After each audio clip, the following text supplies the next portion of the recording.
Hello and welcome to Non-Stop Wrestling Chat. My name is Barry and this is your Impact Wrestling No Surrender review. Before we get into the show, guys, don't forget to hit like, subscribe and that beautiful notification bell, and let's get started. So we kick off the show with Triple XL and Talina Dashwood versus Decay. Decay got the win here as expected, 2.5 stars. It was a really solid opener to the show. Nothing I can really complain about. Everybody just worked well in the match. Then we get Hernandez and Brian Myers versus Eddie Edwards and Matt Cardona. Myers and Hernandez got the win. Again, 2.5 stars. I'm really happy to see that this, Myers getting the win here. A really good match. It was really enjoyable. Again, it was a really enjoyable show straight away. There was nothing like... It was just really fun to enjoy and watch this wrestling show the whole night, but kicking off with this was really good. Then we dropped a little, so we had Diener versus Jake Something. Jake Something got the win. I gave this 1.5. It was nothing really special for me. Both guys done good in the ring, but for me personally, it just wasn't anything that good. Then we get the triple threat revolver match. So that was Daivari versus Suicide versus Willie Mack versus Ace Austin versus Trey Miguel versus Blake Christian versus Chris Bay versus Josh Alexander.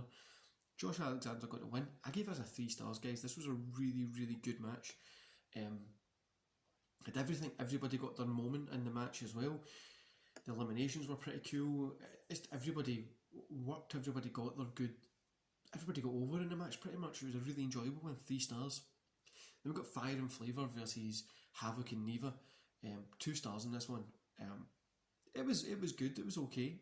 Fire and Flavour got the win here. I thought this was going to be better than what it was, but it was nothing. It was okay. It was nothing special. It was okay. It had some enjoyable moments in it, but it was just nothing mega to write home about. Then we got the Impact X Division Championship match, which is TGP versus Raju. TGP got the win. 3 stars on this one, guys. This was awesome. Really good X Division match. Like, if you remember back in the old TNA days, when the X Division was people like AJ Styles, the Chris Sabins, Christopher Daniels, and it was just great wrestlers. This was one of those matches. It was probably the best X Division match I've seen in a while. And then we got Pruzo, Kimberly and Susan versus Grace, Jazz and ODB. Grace, Jazz and ODB picked the win as I expected.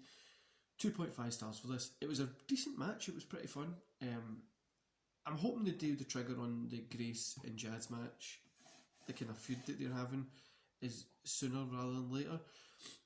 But you know it's going to be pretty good when it happens. I'm not going to say it's going to be awesome. I hope it will be, but let's hope we get something good with that. But yeah, that match was pretty good as well.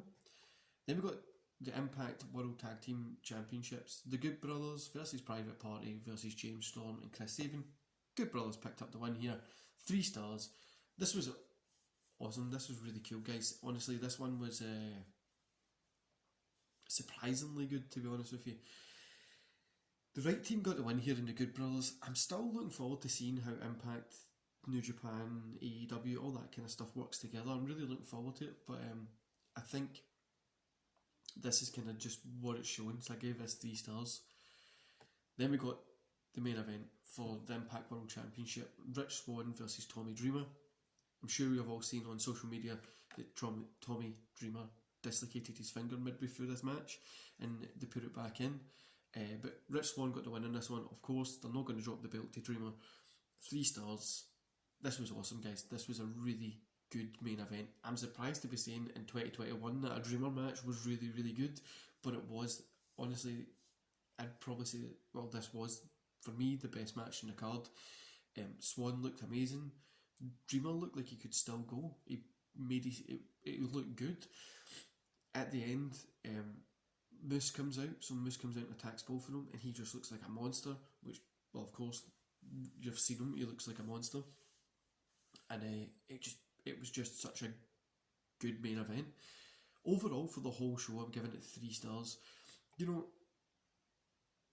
it's nothing special. Nothing kind of special happened on this one. Because obviously it's just an Impact Plus show. I wouldn't go as far to say it was the best event of the year or the best event wrestling that we've seen. Had great matches, it had good wrestling content, and it was just fun to watch. Impact knows what works for them. They know they can put on how to put on a match. They know how to book matches, and they know how to tell a story for the audience that watches them. They're obviously they want to grow as a business and stuff like that, but they've got that kind of core basis. They know they're going to tune in and watch, and that's what they're kind of sticking with. And I'm happy with it. They know what they're doing, they know what works, and they're just staying in their line. And if people want to come and see it, they can come and see it. And it's just such a good show. That like tonight was such an enjoyable wrestling show. Yeah, it was nothing more that I could really say about it. It was just a really enjoyable wrestling show. That's the most that I can say. Anyway, guys, I hope you enjoyed this review, and I'll see you back here later on today for the watch along Monday Night Raw today, and then we've got the Vengeance Day review tomorrow, and then a WCW watch along. Enjoy the rest of your day, guys.